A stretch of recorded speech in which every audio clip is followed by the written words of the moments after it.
Father Don Bosco Onyalla, editor-in-chief of our sister news service in Africa, ACI Africa, joins us now from South Sudan, where he's following the Pope on his pilgrimage of peace. Father Don Bosco, it's so wonderful to have you here with us. You saw the arrival of Pope Francis in Juba, South Sudan earlier today. Set the scene for us there. What was the energy like? Thank you for having me. The arrival of the Pope, of the Holy Father, coming from the Democratic Republic of Congo was received with excitement.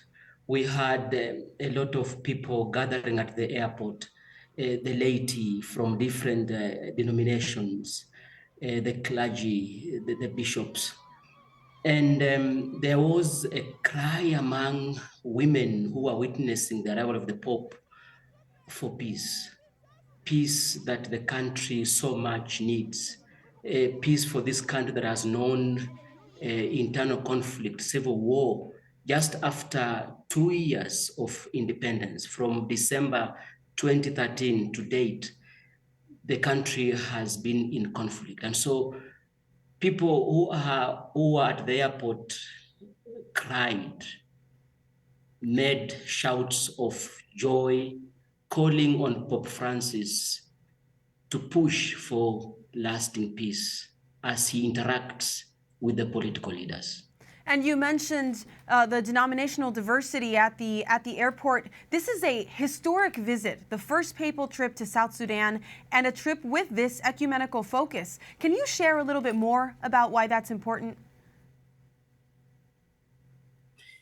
This is important because of the history of South Sudan.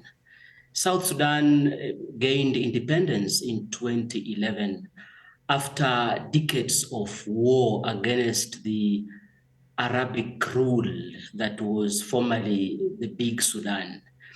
And when they talk about the history of this country, they say that the colonial masters who came to South Sudan and the missionaries were divided, or rather they divided the people. So the Catholics took up some territories, the Anglicans and the Presbyterians took up some territories, and so the country seemed divided along particular religious grounds between Catholics and Anglicans and Presbyterians. But after gaining independence, there has been fights along tribal lines, and there has been a unity of purpose among different regions, with church leaders coming together under the Sudan Council of Churches, calling on the political leaders to give them peace, to mind about the suffering of ordinary people. So the coming of Pope Francis, together with the Anglican Archbishop of Canterbury and the moderator of the Church of Scotland, manifests this unity that has been there among Christian leaders here in South Sudan. And they are seeing it as a symbol of the unity of purpose that church leaders have for peace, for ordinary people to enjoy the independence they gained in July 2011. A very critical note that I think only you can share because you know what's going on the ground. Talking about what's on the ground, though, you were a diocesan priest in South Sudan for years. What does the Catholic Church look like in the world's youngest country?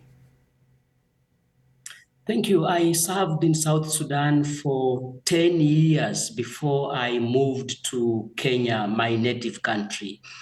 And I have kept contacts with South Sudan for the last 20 years that I've been interacting here. I came here in 2003.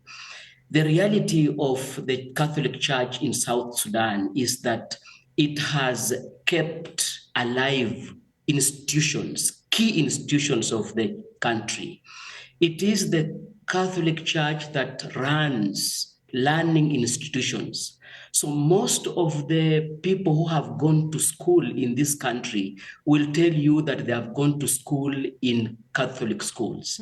And many schools are named after St. Daniel Komboni, who died in Sudan, in Khartoum.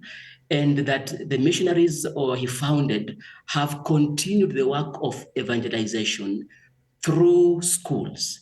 The same can be said about the health sector, that it is the Catholic Church that has sustained health facilities, dispensaries, hospitals, with missionaries involved directly as doctors, as nurses.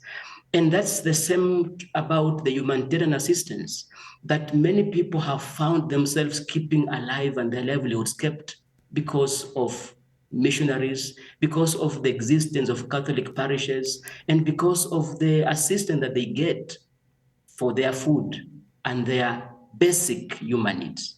It's truly seeing the church as a pillar of civil society, which we see in many places around the country and even here in the U.S., around the world, pardon me. How have Catholics then in Africa responded to the Pope's visit? What do you think is their hope for what the Pope's visit can accomplish in sub-Saharan Africa?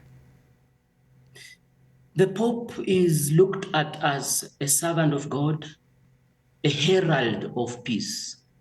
And the latest visit to the Democratic Republic of Congo and to South Sudan, two countries that are in an ongoing civil strife and conflict.